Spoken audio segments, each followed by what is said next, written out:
और पुच्छी सुनो। सुधर्मा स्वामी के द्वारा रचा हुआ वो भाव गीत है।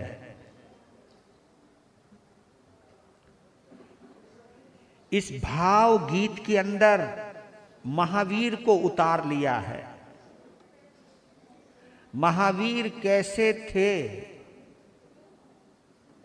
कैसे हैं, बड़े ही मार्मिक शब्दों में, हार्दिक शब्दों में, आत्मिक शब्दों में इस विरुद्धुई की रचना की है मेरे सुधर्मा स्वामी ने। एक जयकारा जोर से लगाए, बोलिए शासनपति भगवान महावीर स्वामी की। बोलिए गणधर श्री सुधर्मा स्वामी भगवान की। बोलिए अंतिम केवली आर्य जम्बू स्वामी भगवान की।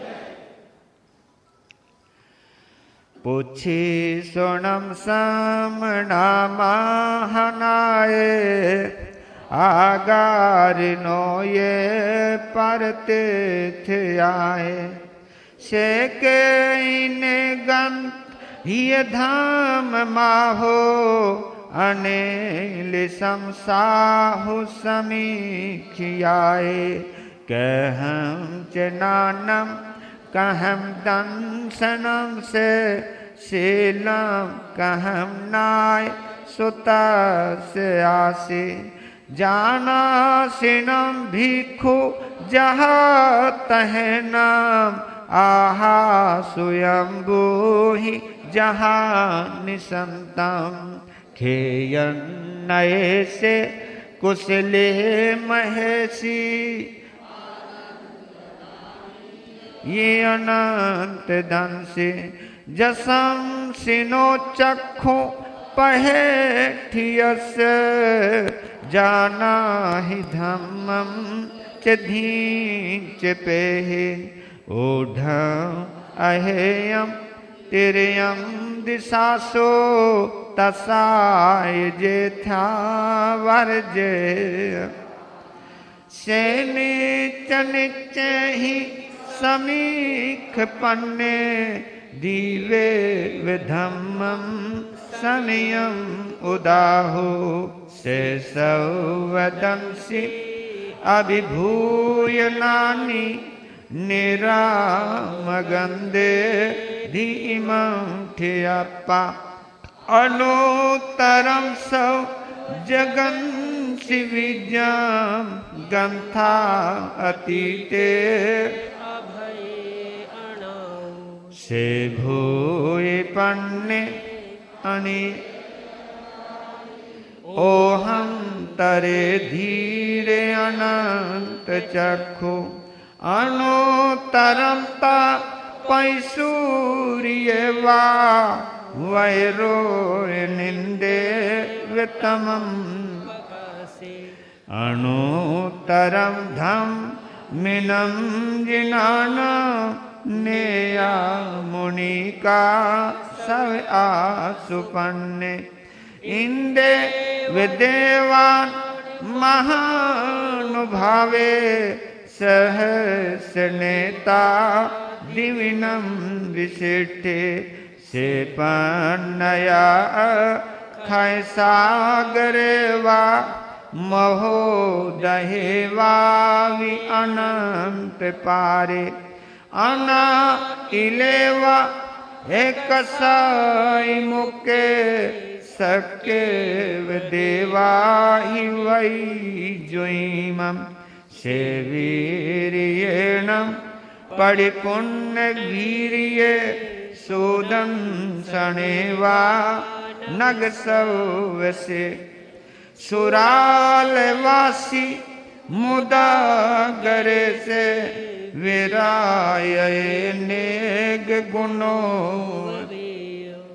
स्वयं सहसा ओजोय नानम टिकन डगे पंडगवे जियंते से जोय ने नव नवई सहस उद्धूषितो हेट सहस में गम उठे नभेची थई भूमि वठिए जम सूर्यानु परिवर्तयन्ति सेहेम वन्य बहुनंदने ये जनसी रई वेद यन्ते से पवये शब्द मह पगा से विराये कंचन मठ अनुत्तर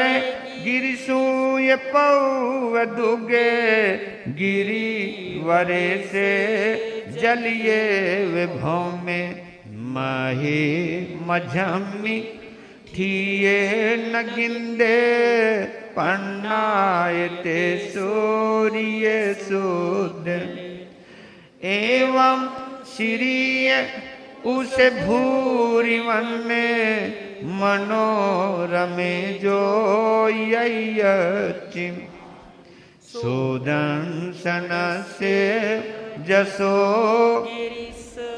पौचय महतो पवयस एतो वमे सामने नाय पुते जाई जसोदन शरणान गिरी वरेवा निसहायानाम रोए विसेटे वलियायानम तवो वमे से जग भूई पन्ने मुनि न मझे समुदाहु पन्ने अनुतरम धम मोई रईता अनुतरम ध्यानवरम झियाई सो सुखम अपगंड सुखम संखिंदुए गंत वदात सुखम अनुतरंगम परमम महेशी अशेष कम्मम सविशोहिता सिद्धि गते साई मणत पते नानेन शीलेन ये दंस रूखे सुनाए जह साम जनसी रई वेदयन्ते सुवन्ना वने सुवानन दनमाहु सेटा नानेन शीलेन ये भूई पन्ने थणियम विशद्दान अनुतरेवो चंदो वितारान महानुभावी गंधे सुवाचन दनमाहु सेठाम एवं मुनीनम अपड़िन्न माहु जहा स्वयंभु उदहीन सेटे नागे सुवाध निंद माहु सेठे खोवो दयेवा रसवे जियन्ते तवो वहाने मुनिवे जियन्ते हाथी सुएरा वन माहुनाए सिंहो मियानम सलिलान गंगा पक्षी सुवागरुले वेणु देवे निवानवादी निहनाय पोते जो है सुनाए जहवीस सेने पोपे सुवाज अरविंद माहु खातीन सेठे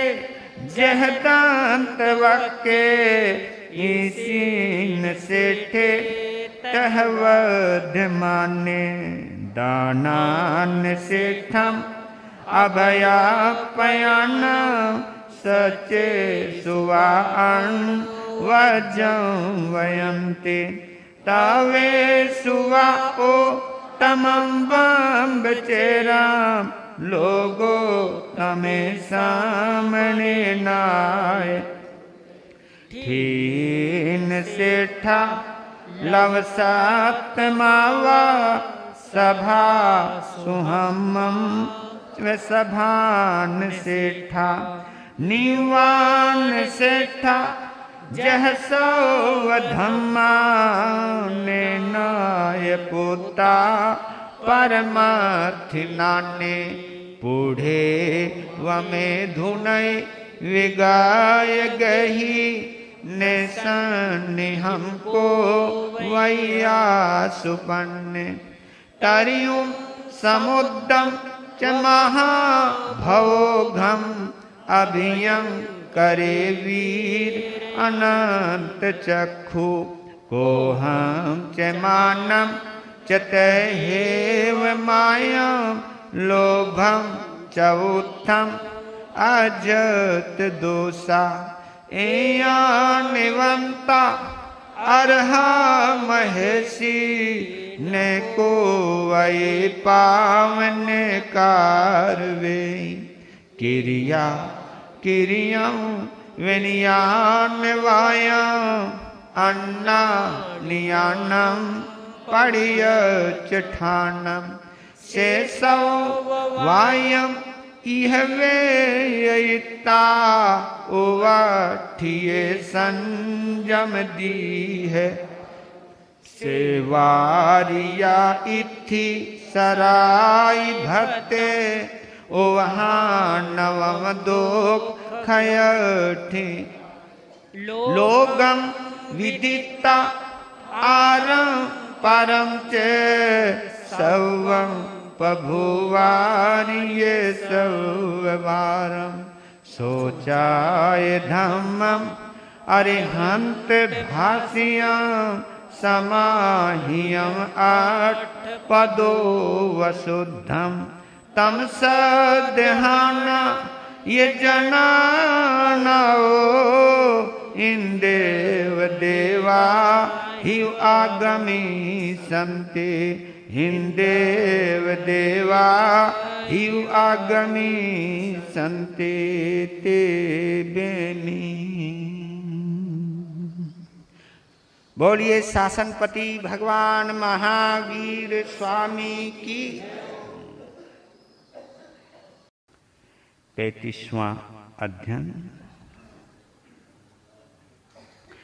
सुनह में गमन मगम बुद्धे ही देशियम जमायरंतो बिको दुखानंत कारो गीह वासम परिचज पवज असियो मुनि इमे संगे वियानि जाजे हिम सज्जन्ति तहे वहिंसम आलियम चोजम एवं भसेवणम इच्छा कामम च लोभम च संजाओ पारी मनोहारम चित्त हरम मल धुवेन वासियम स कवाड़म पंडुरुलुभ्यम मन सावीना पथा इंद्रियानि वो विकुश तारि समी दुकराय निवारे काम राग सुसान सुन गारे वा रुख मूलय गो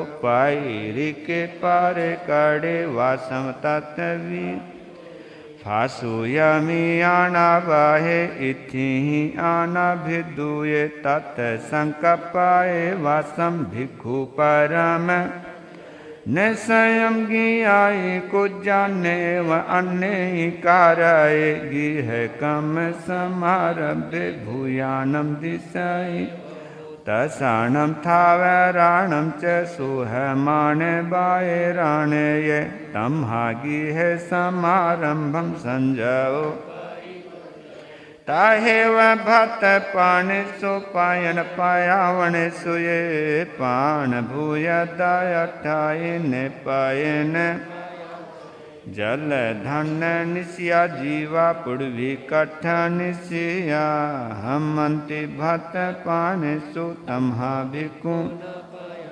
विषप सवो धारे बहु पान विनाशन नथी जोई सम सत्य तमहा जोई हिरणम जाय रूम च मनसा विना समलेठु कंचन भिक्खु विरकाय विकाय कीणंतो कायो होय विकणंतो ये वाणियो काय विकयमि वटंतो भिक्खु न भवै तारिसो भिक्खि यवम निके यवम भिक्खु न भिक्खवती न काय विकाओ मादोसो भिक्खवती सामोयानम उच्चम सिज्जा जाह सत्तुमणिंदियम लाभा लाभमि संतुटे पिंड वायम चारे एलोले ने रस गिद्धे जिम्भा दत्ते अमोचिय ने रस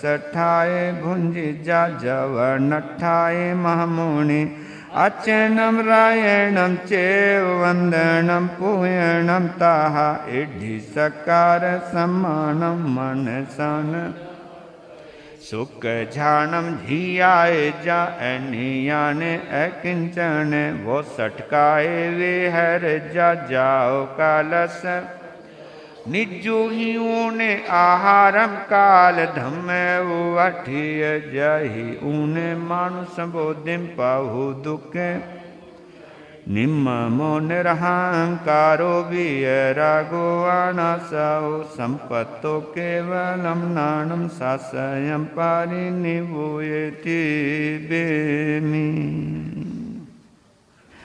आगमे तिबिहे पन्नते तंजहा सुत्तागमे अथागमे तदुभयागमे ए हवा श्री ज्ञान के विषय जे कोई अतिचार लागा होए ते में आलो जम्बा इधम बच्चा मेलियम हेनखरम अचखरम पयहीनम विनयहीनम जोगहीनम घोषहीनम सुठो दीनम दुठो परिछियम ए काले कौ सज्जाओ कालेन न कौ सज्जाओ ए सज्जाइए सज्जायम सज्जाइए न सज्जायम तस्मिच्छामि दुक्कडम तस्मिच्छामि दुक्कडम तस्मिच्छामि दुक्कडम।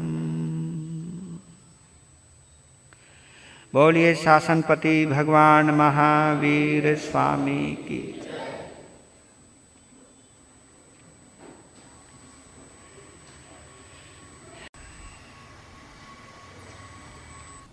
लीजिए 35वां अध्ययन अनगार मार्ग गति।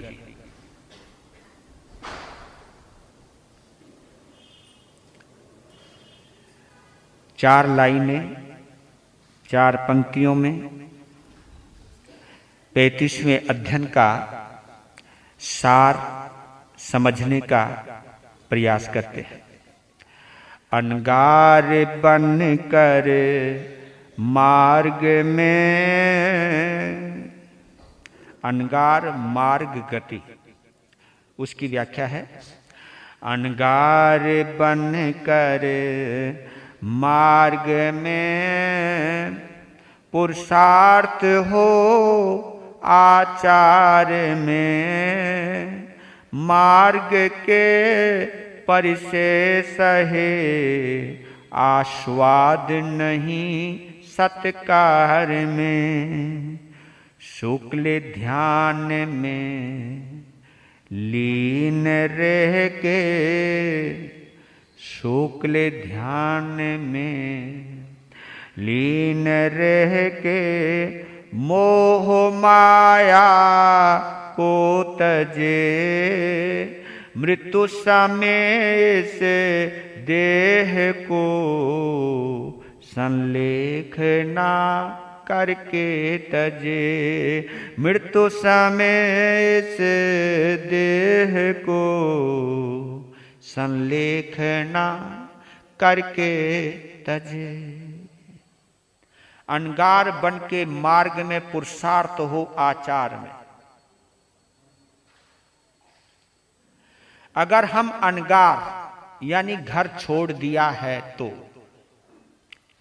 घर को छोड़ने के बाद, अनगार बनने के बाद जो हमारा पथ है, जिसको हम मुक्ति का पथ कहते हैं, जिसे हम साधना का मार्ग कहते हैं, जिसको हम धर्म पथ भी कहते हैं, उस पथ पर केवल आचार में पुरुषार्थ करने से ही गति प्राप्त हो सकती है। आचारवान को ही गति मिलती है। जितना हमारा आचार शुद्ध होता जाएगा, हमारा जीवन का व्यवहार जितना शुद्ध होता जाएगा, भाव में जितनी निर्मलता आती जाएगी, पवित्रता आती जाएगी, जितनी सहनशीलता आती जाएगी, क्योंकि इसको हमारे यहां पर परम पुरुषार्थ कहा है, परम पुरुषार्थ कहा है। देखिए, घर छोड़ना भी पुरुषार्थ है, लेकिन कसायों को जीतना परम पुरुषार्थ है।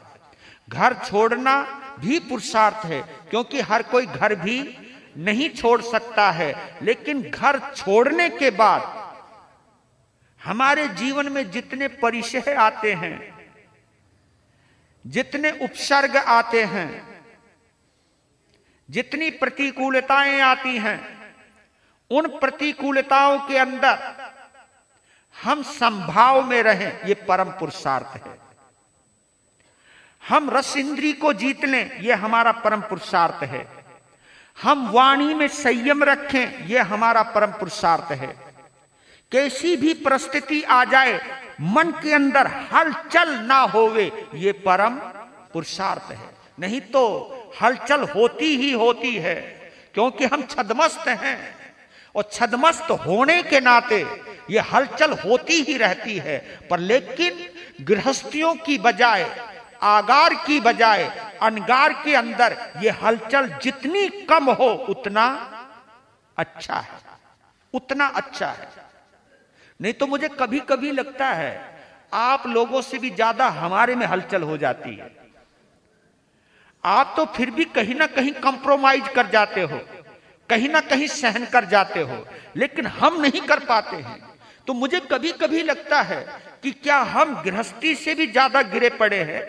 वो इतना सहन कर जाता है कितने, और आप लोग कह सकते हो कि गृहस्थियों की तो मजबूरी है, लेकिन बतलाओ, साधना पथ पर जिसने कदम बढ़ा दिया है, तो साधना को समक्ष रखना यह हमारी मजबूरी नहीं, हमारा कर्तव्य है, हमारी सचेतता है, हमारी सजगता है, और यही हमारा होश है। और ऐसे होश को बनाए रखना, अगर गलती हो गई है कोई बात नहीं, पर लेकिन गलती को हम स्वीकार करें, और जो गलती हुई है उसके लिए मिच्छामि दुक्कडम बोलें। जो गलती हुई है कोशिश करें वो बार बार रिपीट, वो बार बार हमारे जीवन में ना दोहराई जाए। ये तो हमें ध्यान रखना ही होगा, और ये ध्यान रखना ही हमारे यहाँ पुरुषार्थ माना जाता है। क्योंकि ये भी कहा है, आस्वाद नहीं सत्कार में, यानी संतों को एक बड़ी भूख लग जाती है। मैं सच बता रहा हूं, क्योंकि हम संत समाज में हैं। जैसे तुम अपनी घर गृहस्थी के बारे में जानते हो ना, ऐसे हम संत समाज के बारे में हम जानते हैं। हाँ?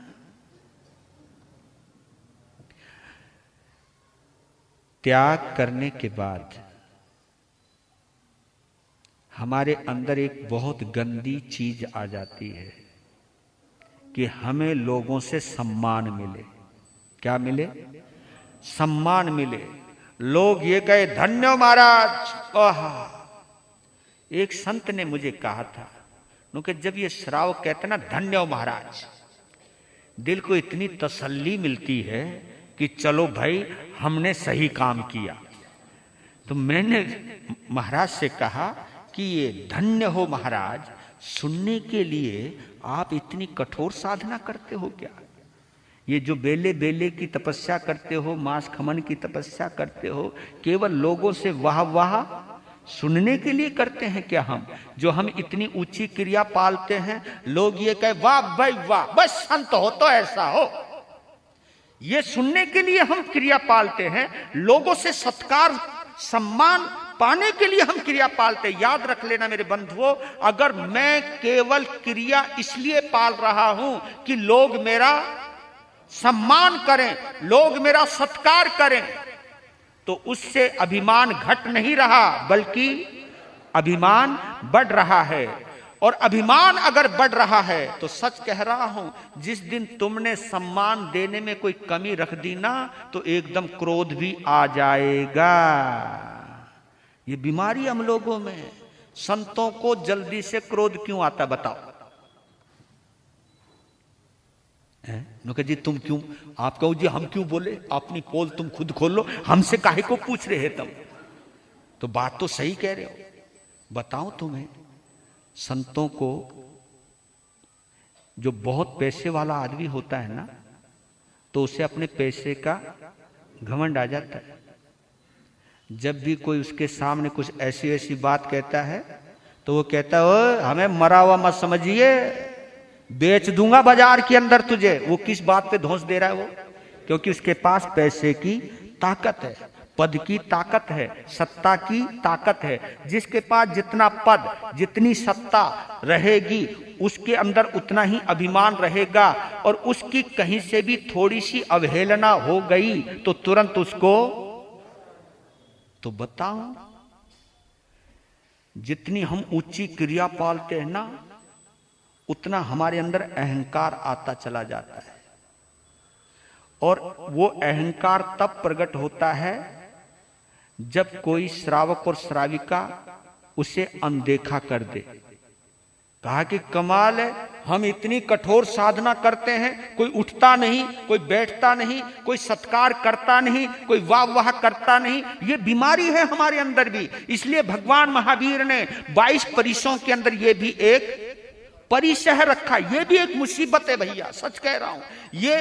क्योंकि अपमान पचाना तो कहीं आसान हो जाता है, लेकिन सम्मान पचाना बहुत मुश्किल हो जाता है। सम्मान को पचाना, यानी सम्मान पाने के बाद अभिमान ना आए, ये विरला ही लोग हुआ करते हैं, विरला ही विभूति हुआ करते हैं। जैन संतों के अंदर अहंकार इसलिए ज्यादा होता है क्योंकि ये मानते हैं कि इस धरती पर हमसे ज्यादा त्याग किसी का भी नहीं है। ये हमारे अंदर कंफ्यूजन घुस गया है कि भाई संत हैं तो हम हैं, बाकी तो सब ऐसे ही हैं। कोई घूम रहा है, कोई इधर हो रहा है, कोई उधर जा रहा है, कोई घर बना रहा है, कोई कुछ बना रहा है। हमारे अंदर ये भाव आ जाते हैं। अरे ये भाव हमें नहीं आना। उनको क्यों देख रहे हो आप? हमें देखिए। दूसरे को देख करके अगर हमारे अंदर निंदा के भाव आए हैं, तो ये निंदा ऐसे ही नहीं आई है। निंदा के पीछे कुछ और छुपा हुआ है। क्या?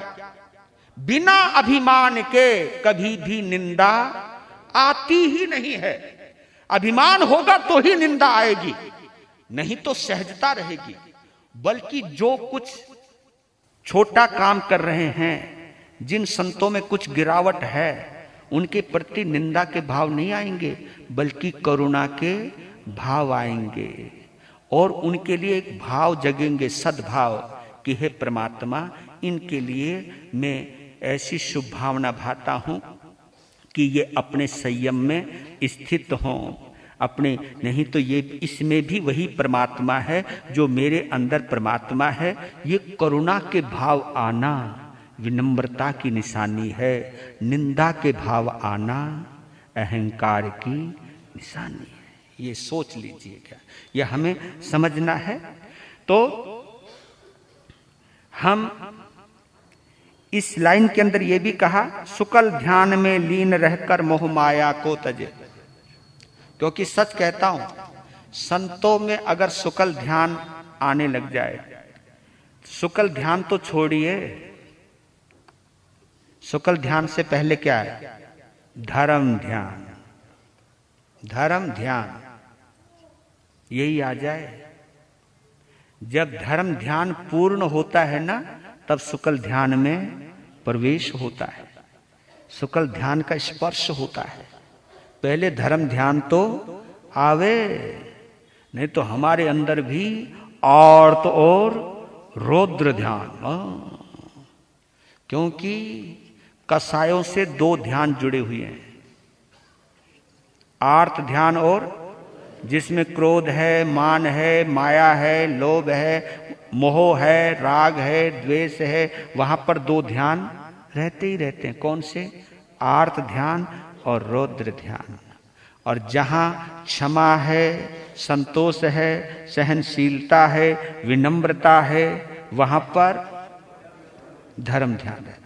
धर्म ध्यान जब पूर्ण होता है, उसमें जब रस आने लगता है, पूर्णता होने लगती है, तब शुक्ल ध्यान में प्रवेश होता है। और बिना शुक्ल ध्यान में आए कोई भी साधक संलेखना को साध नहीं सकता। संलेखना को साधने के लिए ये कहना आसान है, बोलना आसान है, लेकिन संलेखना के लिए शुक्ल ध्यान का साथ मिलना बहुत जरूरी है। क्योंकि अब वक्त आ गया है शरीर को छोड़ने का, शरीर के प्रति ममत्व छोड़ने का, अपने शिष्य और शिष्याओं के प्रति जो ममत्व है उसे छोड़ने का अब वक्त आ गया है। जब ये ममत्व का बंधन टूटता है, अपने शरीर के प्रति जो आसक्ति है, ये जब बंधन टूटता है, तब जाकर के हमें शुक्ल ध्यान में थोड़ी सी एंट्री मिलती है। और इस संलेखना में जितना भी हम अहोभाव के अंदर रहें, अहोभाव में, अहोभाव यानी आनंद में रहें, नहीं तो मौत एक ऐसी चीज है, क्योंकि मौत साथ में वेदना भी लाती है, और वेदना में संभाव रखना ये शुक्ल ध्यान के बलबूते पर ही संभव हो सकता है, वैसे संभव नहीं हो सकता है। इसलिए संलेखना करके ही इस जीवन का अंत करे, ये अंगार मार्ग की गति है।